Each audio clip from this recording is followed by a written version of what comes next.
안녕하십니까. XRP 트레이더 정호입니다. 자, XRP 가격이 2,700원대까지 내려왔습니다. 자, 솔직히 말씀드리면 이 구간에서 마음이 편한 분들은 거의 없을 겁니다.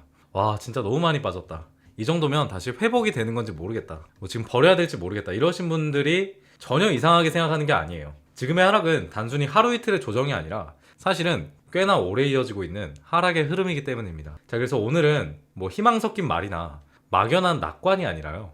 왜 지금 가격대가 나왔는지, 그리고 이 구간을 어떻게 해석해야 되는 구간인 건지 조금은 냉정하지만 동시에 균형 잡힌 시선으로 정리를 해보려고 합니다. 자, 먼저 반드시 짚고 넘어가야 될 부분이 하나 있습니다. 지금 리플에만 유독 문제가 있어가지고 빠지고 있는 상황일까요? 결론부터 말씀드리면 그렇지는 않습니다. 자, 최근 시장을 보면 비트코인, 이더리움, 그리고 주요 알트코인 전반이 모두가 동시에 압박을 받고 있어요. 즉, 지금의 시장은 리플의 개별 이슈보다는 시장 전체 환경의 영향이 훨씬 컸다라는 겁니다. 특히나 최근 시장의 특징은 이렇습니다. 자, 위험자산 전반에 대한 회피 심리가 굉장히 강하게 일어나고 있고요. 두 번째로 글로벌 금융시장의 변동성이 확대되고 있습니다. 그리고 그와 동시에 금리와 유동성, 매크로 이슈가 동시에 작용하고 있어요. 자, 이런 상황에서 비트코인조차 방어가 쉽지 않았고요. 알트코인은 더 큰 폭으로 흔들릴 수밖에 없습니다. 리플은 시가총액이 여전히 크긴 하지만 여전히 알트코인의 범주에 속해 있기 때문에 시장 전체가 움직이면 더 크게 밀릴 수가 있는 구조라는 거예요. 자, 그럼 여기서 질문이 하나 생깁니다. 자, 조정까지는 이해를 하겠는데 왜 이렇게까지 세게 빠질 수밖에 없었을까? 여기엔 몇 가지 이유가 겹쳐 있습니다. 자, 리플은 그동안 3,000원대 초반 구간, 그리고 2달러 초반 구간, 이 구간들이 심리적인 지지선 역할을 했었어요. 근데 이 선이 무너지면 단순히 숫자 하나가 깨지는 게 아니라 투자자에 대한 심리가 같이 무너졌기 때문입니다. 자, 여기서도 못 버티면 아래까지 열려있는 거 아니야? 생각보다 상황이 안 좋은 거 아니야? 이런 생각이 퍼지면 차트보다 심리라는 게 먼저 무너지고요. 심리가 무너지면 매도는 가속화됩니다. 지금의 하락은 이 심리적 지지선 붕괴 이후에 후폭풍 구간이라고 보는 게 맞는 것 같습니다. 자, 두 번째, 최근 시장에서 빠져나간 자금의 상당수는 장기 투자 자금이 아니라 단기 자금입니다. 단기 자금. 첫 번째, 레버리지 포지션, 그리고 단기 반등을 보였던 트레이딩 자금, 그리고 세 번째, ETF 승인과 뉴스에 대한 기대감으로 들어왔던 단기 수요. 이런 자금들 같은 경우에 사실 시장 분위기가 조금만 나빠져도 가장 먼저 빠져나갑니다. 자, 지금 리플 차트를 보면 누가 지금 던지고 있나? 막 이 생각이 들지만 실제로는 버티는 사람보다 먼저 나가는 사람이 빠르게 정리되는 구간에 가깝습니다. 자, 세 번째 포인트. 거시경제와 함께 눌리는 리스크 자산이다. 요즘에 코인 시장 같은 경우를 보면은 코인만의 시장은 아닙니다. 금리, 달러, 주식, 채권, 원자재까지 모두 연결된 시장이에요. 이런 시장에서는 금리 인하에 대한 기대가 약해지거나 유동성 공급에 대한 불확실성이 커지면 가장 먼저 눌리는 게 리스크 자산, 그 중에서도 알트코인입니다. 자, 리플 역시 이 흐름에서 자유롭지 않았었고요. 자, 여기서 한 가지 꼭 짚고 가고 싶어요. 지금 가격대에서 느끼는 답답함, 그리고 불안감, 그리고 회의감, 이건 투자 실패의 증거가 아닙니다. 오히려 시장 참여자들이 동시에 비슷한 감정을 느끼는 구간이에요. 마치 이제 막 이렇게 빠져주니까 이제 막 좋은 뉴스가 나와도 잘 안 믿기고 반등이 나와도 오래 못 갈 것 같고 차트를 열어보는 것 자체가 피곤해지는 이런 상태. 시장에서는 흔히 체력 소모 구간이라고 부릅니다. 이 구간의 특징은 단 하나밖에 없어요. 사람들이 하나둘씩 관심을 끊기 시작한다는 것. 그게 거래량에서도 나타나고 있고, 그리고 아이러니하게도 시장은 보통 이런 구간 이후에 다음 흐름을 준비합니다. 자, 지금 하락이 굉장히 뭐 특별한 것 같이 보일 수 있어요. 막 나만 하락장에 있는 것 같고 한데 사실 어디서든 있었던 구간이라는 겁니다. 자, 그러면 리플은 정말 끝일까? 이 부분을 다뤄볼게요. 이렇게나 빠졌는데 이제 끝난 거 아니야? 이 질문에 대한 제 개인적인 답은 이렇습니다. 끝났다라고 보기에는 구조적으로 아직 남아있는 요소들이 많다. 왜냐면 리플이 단기 테마의 코인이 아니라 몇 가지 장기 구조를 유지하고 있기 때문입니다. 가격과 별개로 리플을 둘러싼 제도권의 흐름은 아직 살아있다. ETF를 통한 접근, 그리고 기관 투자자들의 관망 혹은 분할 접근, 그리고 장기 인프라 자산으로서의 포지션, 이건 하루 이틀 만에 뒤집히는 흐름이 아닙니다. 그러면 왜 가격이 지금은 안 오르냐, 이렇게 꺾이고 있냐 라고 물을 수 있지만 사실 제도권 자금 같은 경우에 가격을 단기간에 펌핑시키는 성격은 아닙니다. 오히려 시간을 두고 천천히 쌓이는 구조예요. 요즘 시장에서 진짜 빠르게 사라지는 코인들의 공통점이 있죠. 쓸 이유가 없는 코인. 리플은 최소한 이 범주엔 속하지 않습니다. 송금과 그리고 결제, 금융, 인프라, 이 영역에서 리플은 여전히 실체가 있는 프로젝트예요. 가격이 빠졌다라고 해서 이 기능들이 사라진 건 아닙니다. 자, XRP가 원래 놀던 가격대가 3,600원대였습니다. 하단이. 그리고 상단은 4,900원대 밑에서 횡보가 나오고 있었어요. 횡보가 나오고 있다가 이만큼 이탈을 시켰던 악재가 바로 셧다운이에요. 그리고 비트코인의 하락이었죠. 그리고 셧다운 종료됐고요. 비트코인은 아직 횡보 중이지만 여기서 또 하나가 있죠. 금리 인하. 이게 진행이 됐습니다. 물론 기대만큼은 안 됐지만. 그래서 이런 모든 악재들이 사실 사라져 가고 있다는 거예요. 그러면 거시경제적인 악재로 이만치 빠졌었다면 거시경제적인 완화 흐름이 나오면 당연히 3,600원대로 다시 올라가게 될 거고요. 이 구간에서 놀게 되겠죠. 4,900원대 사이에. 이게 원래 가치였으니까. 근데 아까 말씀드린 ETF라는 자금까지 장기적으로 들어오게 된다라고 하면 이 4,900원대를 넘어서서 계속 장기적으로 올라줄 수 있는 자산이 되지 않을까 하는 판단까지 할 수 있어야 진짜 XRP로 수익을 낼 수 있는 것 같습니다. 자, XRP 지금 평단가를 보면 사실 3,000원대 구간이 정말 많아요. 3,000원대 구간이라는 건 이 상승률을 보고 들어온 거죠, 사실은. 얘가 한 번에 올라줄 수 있지 않을까라는 생각. 근데 뭐 좋습니다.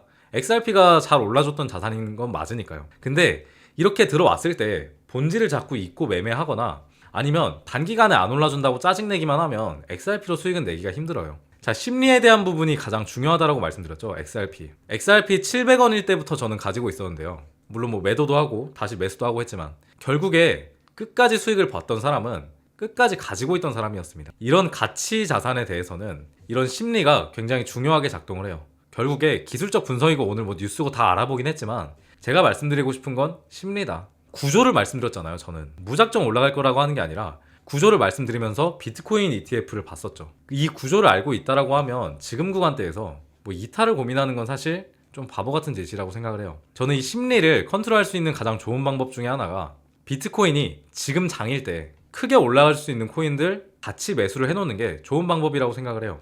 왜냐?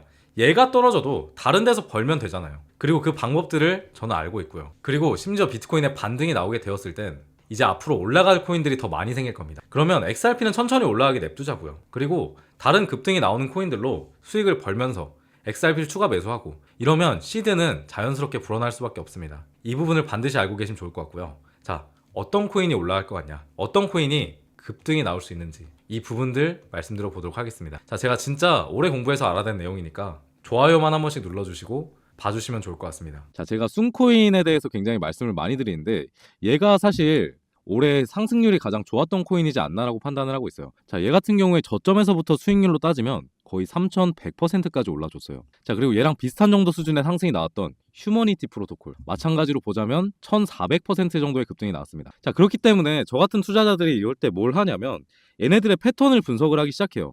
왜 이만큼 상승이 나올 수 있었을지, 그리고 얘랑 비슷하게 상승이 나와줄 수 있는 코인은 어떤 녀석이 될지 굉장히 고민을 많이 한단 말이에요. 근데 제가 알아낸 부분이 몇 가지 있어서 말씀을 드려볼게요.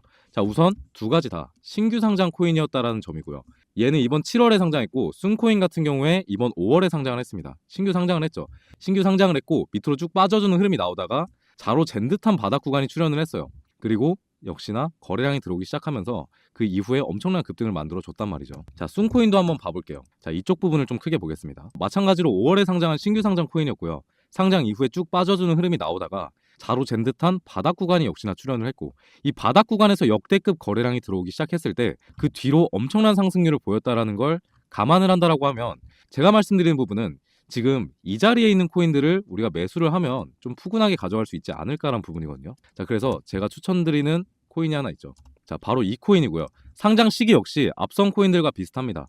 5월 중에 상장을 했었고 상장 이후에 쭉 빠져주는 흐름이 나오다가 자로 잰 듯한 바닥 구간이 출현했어요. 이걸 쌍바닥이라고 하죠. 이 쌍바닥 패턴이 형성이 되었을 때는 이 바닥 구간에 대한 신뢰도가 굉장히 올라간다는 점입니다. 자, 그리고 이제부터 거래량들이 만들어지고 있죠. 그러면 이제 우리가 기대해 볼 수 있는 무빙은 앞으로 상승의 흐름이 굉장히 많이 나오게 될 것으로 생각을 해볼 수가 있다는 거죠. 자, 차트의 패턴이 비슷하게 형성이 되는 이유는 차트는 심리입니다. 심리. 여러분들의 심리를 조작하기 위해서 세력들이 조정을 하는 거고 그 와중에 바닥 구간이 출현하는 이유는 이 구간 밑으로 빼게 되었을 때 자기들도 부담스럽다는 부분이 있다라는 거죠. 자, 그렇기 때문에 이렇게 바닥 구간에서 나오는 코인들에 집중을 해야 되고 마찬가지로 봐야 될 부분들은 거래량이 등장을 했느냐. 등장을 했죠. 최근부터 굉장히 좋은 무빙이 만들어지고 있습니다. 자, 그렇기 때문에 이 코인 굉장히 유망하다라고 생각을 하고 있고요. 자, 그리고 제가 좀 보여드릴 게 있죠. 자, 이거는 제가 바닥 구간에서 거래량이 들어오기 시작한 차트의 패턴을 제가 지표화시킨 건데요. 지금 보면은 얘가 순코인의 차트입니다. 근데 이 구간에서 바이 신호가 한번 떴죠. 자, 그리고 제가 말씀드린 이 코인도 지금 보면은 이 구간에서 바이 신호가 떴고 거래량들이 만들어지기 직전의 모습으로 확인할 수가 있습니다. 자, 그래서 제가 말씀드리고 싶은 점은 우선 차트만 본다고 하더라도 쌍바닥 패턴을 형성하면서 굉장히 지금 바닥 구간에 있구나라는 부분을 알 수가 있고요. 바닥 구간에 있다는 건 이거죠. 떨어지면 요만큼 떨어지고요. 올라갔을 때는 앞서 보인 코인들처럼 굉장히 높게 올라갈 수 있는 가능성을 가진 친구라고 생각을 합니다. 자, 이런 식의 분석을 통해서 여러분께 종목을 공유드린 지가 벌써 1년 가까이 되어가고 있는 것 같습니다. 자, 차트는 결국에 반복이에요. 그리고 차트는 패턴입니다. 같은 흐름들이 만들어지게 될 것이고, 왜 이런 자꾸 비슷한 패턴이 출몰을 하냐면 세력들이 이렇게 개미들을 털어내는 과정, 그리고 차트를 디자인하는 과정에서 비슷한 패턴의 차트들이 형성될 수밖에 없어요. 왜냐? 먹히는 차트의 디자인은 이미 나와 있거든요, 시장에. 그렇기 때문에 조금씩은 달라질 수 있어도 근본적으로 바닥에서 거래량이 들어왔다는 점, 그리고 굉장히 크게 들어왔다는 점을 감안하면 차트의 유사도로 봤을 때 정말 투자해 볼 만한 코인이라는 걸 알 수가 있는 거죠. 자, 그래서 이 코인 결국에 여러분께 공유 드리기 위해서 이 말씀을 드리는 건데, 제가 이번 코인만큼은 저희 구독자분들께만 전달을 드리기로 했습니다. 자, 왜냐면 역시나 이 차트가 진행되게 되었을 때 너무 많은 개인들이 올라타면 차트가 바뀌는 흐름이 나올 수 있을 거라고 판단을 했어요.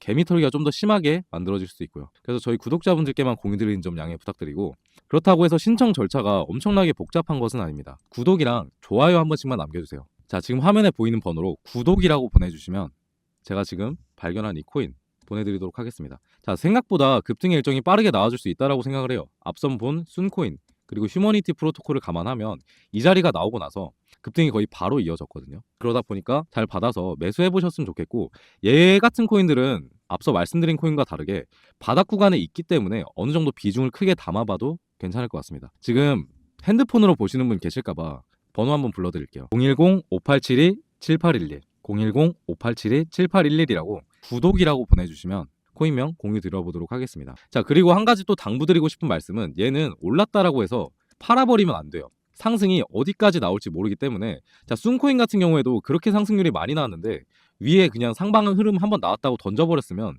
그만한 수익률을 만들진 못했겠죠. 자, 저는 순코인도 실제로 매수를 했었고 휴머니티 프로토콜 코인 또한 매수를 진행해서 수익을 본 경험이 있습니다. 그렇기 때문에 이 코인도 굉장히 기대를 크게 하고 있고, 다시 한번 당부드릴게요. 끝까지 가져가셔라. 어지간하면 끝까지 가져가시는 걸 추천드릴게요. 제가 팔아야 될 때가 오면 영상에서 말씀드리도록 하겠습니다. 자, 그래서 종목 공유까지 알차게 해드려봤고 오늘 영상은 여기에서 마무리하도록 하겠습니다. 구독이랑 좋아요 한 번씩만 남겨주세요. 항상 제가 이런 좋은 종목들 발견하면 여러분들이랑